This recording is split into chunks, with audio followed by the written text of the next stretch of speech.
Welcome to episode 18. Let's get started. Our first word is antigen, which is a noun that is defined as a substance that induces the production of antibodies when introduced into the body. It is also defined as a substance that reacts specifically with an antibody or antigen receptor on a B cell or T cell. For example, the vaccine contains a small amount of antigen that will stimulate the immune system to produce antibodies. Our second word is Antihero, which is a noun that is defined as a protagonist who lacks the typical characteristics of a hero, such as bravery, idealism, or morality. It is also defined as a central character in a story who has negative traits and is not necessarily a sympathetic character. For example, Walter White, the main character in Breaking Bad, is often described as an anti-hero because of his morally questionable actions. Our third word is Antilogy, which is a noun that is defined as a contradiction or inconsistency in a text or speech. It is also defined as the use of contradictory terms in the same sentence or expression. For example, the Antilogy in his argument made it difficult to understand his point of view. Our fourth word is antinomy, which is a noun that is defined as a contradiction between two laws or principles. It is also defined as a paradoxical situation or statement that cannot be resolved.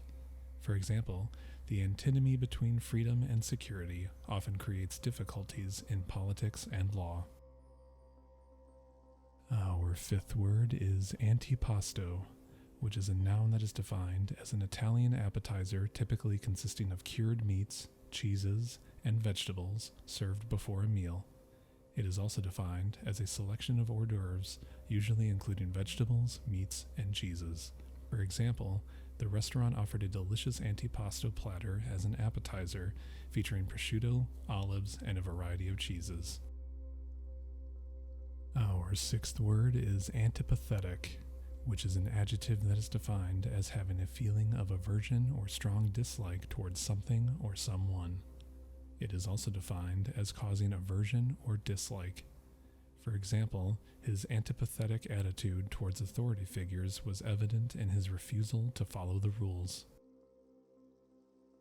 Our seventh word is antipathy, which is a noun that is defined as a feeling of strong dislike or aversion towards something or someone.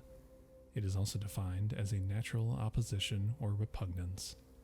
For example, she couldn't hide her antipathy towards the new boss, and it was clear that she didn't want to work with him.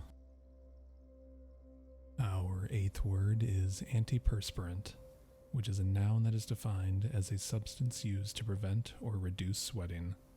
It is also defined as a cosmetic product used to reduce underarm wetness and odor. For example, she applied the antiperspirant under her arms to keep them dry during the hot summer day. Our ninth word is antiphon, which is a noun that is defined as a short chant or hymn sung or recited in alternation by two groups. It is also defined as a verse or phrase that is sung or spoken in response. For example, the congregation responded with a joyful antiphon during the religious ceremony. Our 10th word is antipode, which is a noun that is defined as either of two places or regions that are on the opposite sides of the earth. It is also defined as something that is the direct opposite or contrast of another thing. For example, Australia and the United States are antipodes, as they are on opposite sides of the globe.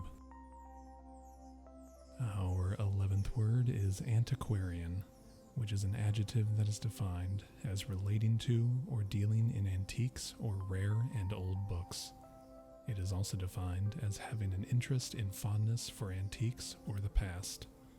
For example, he spent his weekends searching through antique shops as he was an avid antiquarian. Our 12th word is Antiquary, which is a noun that is defined as a person who collects or studies antiques, particularly those of historical or archaeological interest.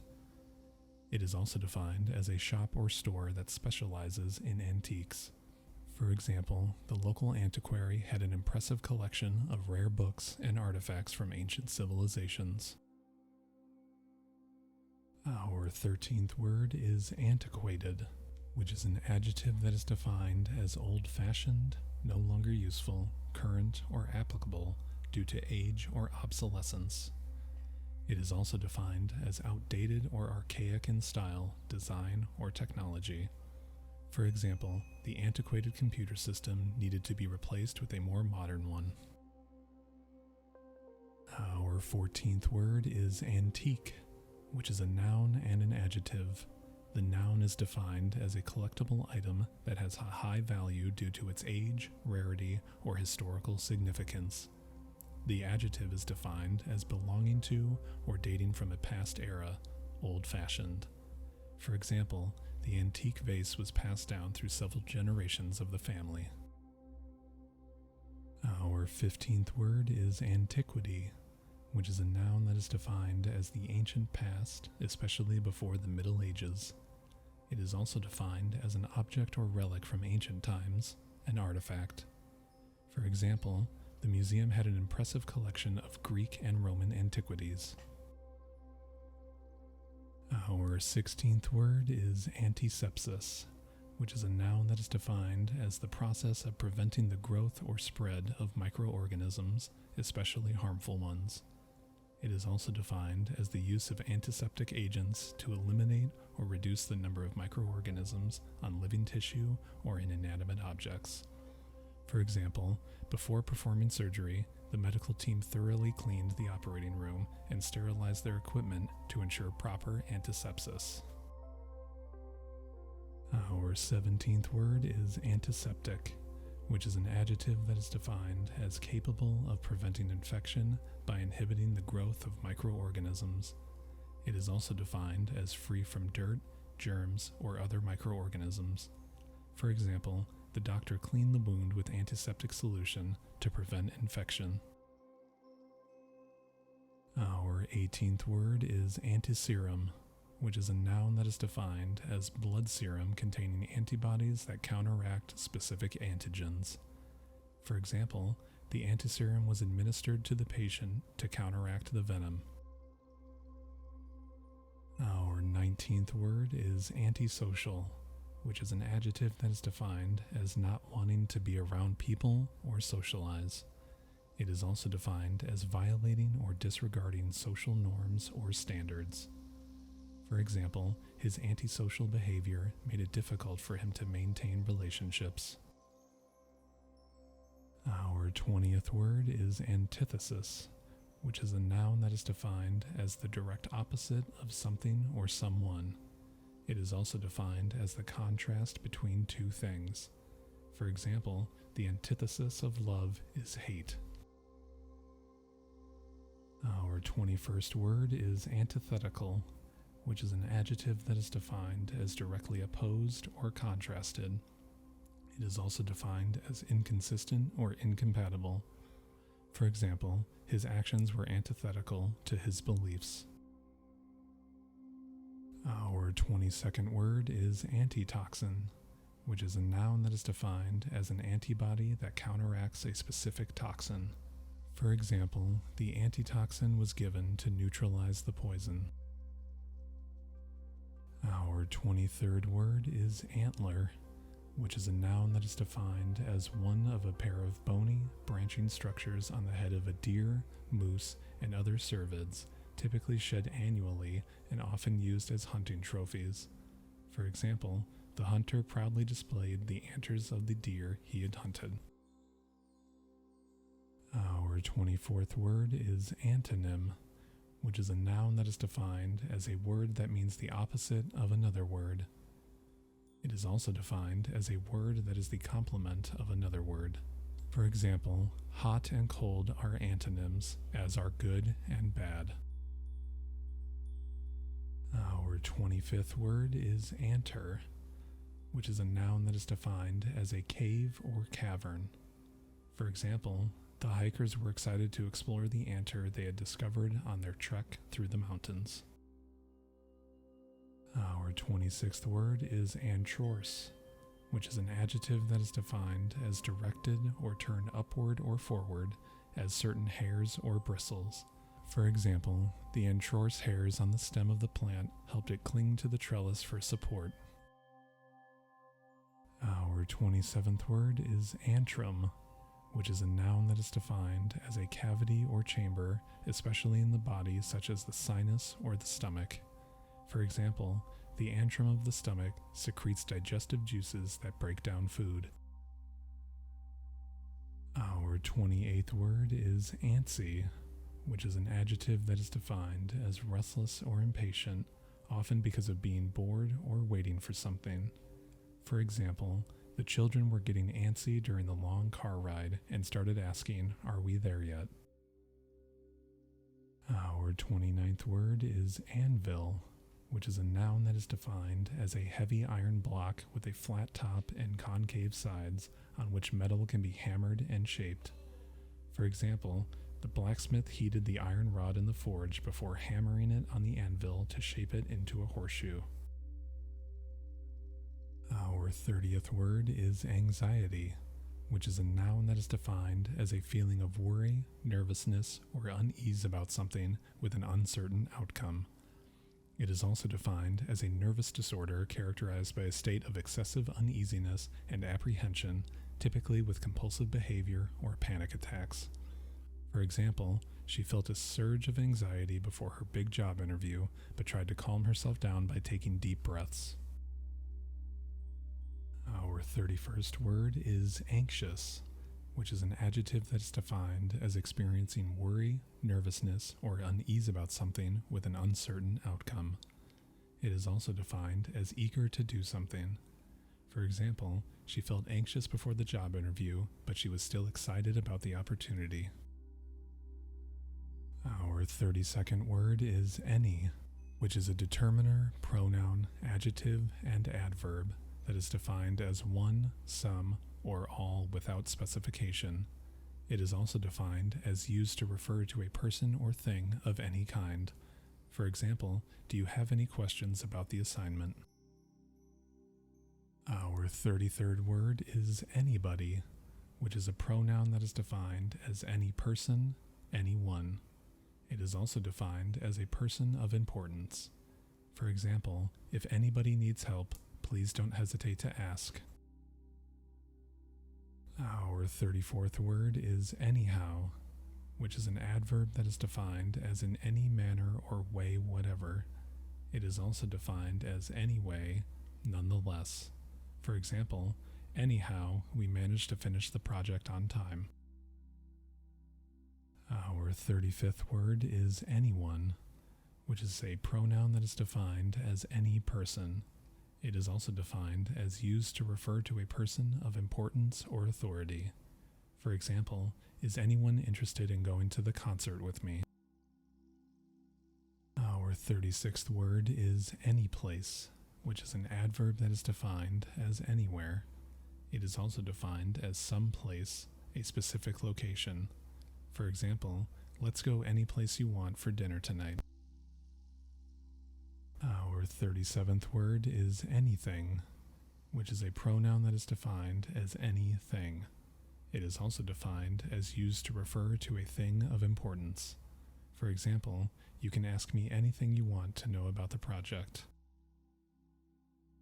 Our 38th word is anytime, which is an adverb that is defined as at any time, whenever. It is also defined as used to convey a relaxed attitude or absence of restriction on when something can be done. For example, you can call me anytime if you need help. Our 39th word is anyway, which is an adverb that is defined as used to confirm or support a point or idea just made. It is also defined as in any case, regardless of any other consideration. For example, I don't really like him anyway, so it doesn't matter to me if he comes or not. Our 40th word is anywhere, which is an adverb that is defined as in, at, or to any place.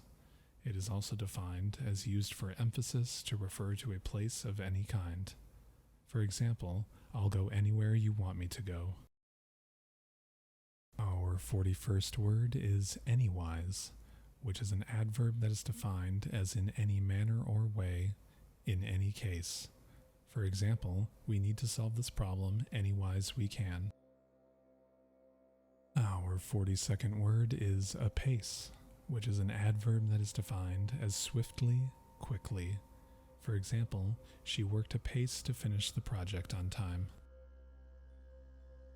Our 43rd word is apart, which is an adverb that is defined as separated by a distance or interval. It is also defined as in pieces, into pieces. For example, the two cities are several miles apart from each other. Our 44th word is apartment, which is a noun that is defined as a set of rooms used as a dwelling by one person or a family. It is also defined as a suite of rooms for business or commercial use. For example, the couple moved into a spacious apartment downtown. Our 45th word is apathetic, which is an adjective that is defined as showing or feeling no interest, enthusiasm, or concern. It is also defined as feeling or showing little or no emotion. For example, the apathetic response from the audience indicated that they were not interested in the topic. Our 46th word is apathy, which is a noun that is defined as lack of interest, enthusiasm, or concern. It is also defined as lack of emotion or feeling. For example, the apathy of the students towards the school's extracurricular activities was concerning to the administration.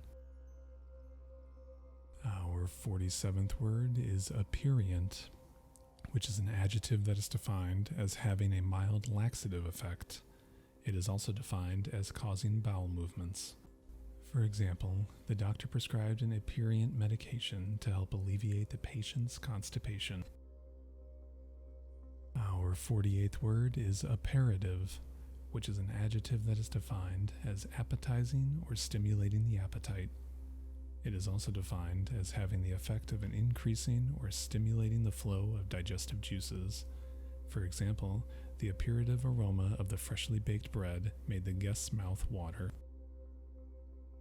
Our 49th word is aperture, which is a noun that is defined as an opening, hole, or gap. It is also defined as the diameter of the opening in a lens or other optical instrument. For example, the camera's aperture can be adjusted to control the amount of light that enters the lens.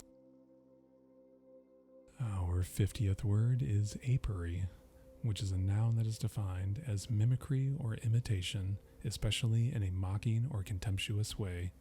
It is also defined as a group of apes. For example, the comedian's apiary of the politician's speech was spot on and had the audience in stitches. Thank you so much for watching. Don't forget to like and subscribe, and I'll see you in the next episode.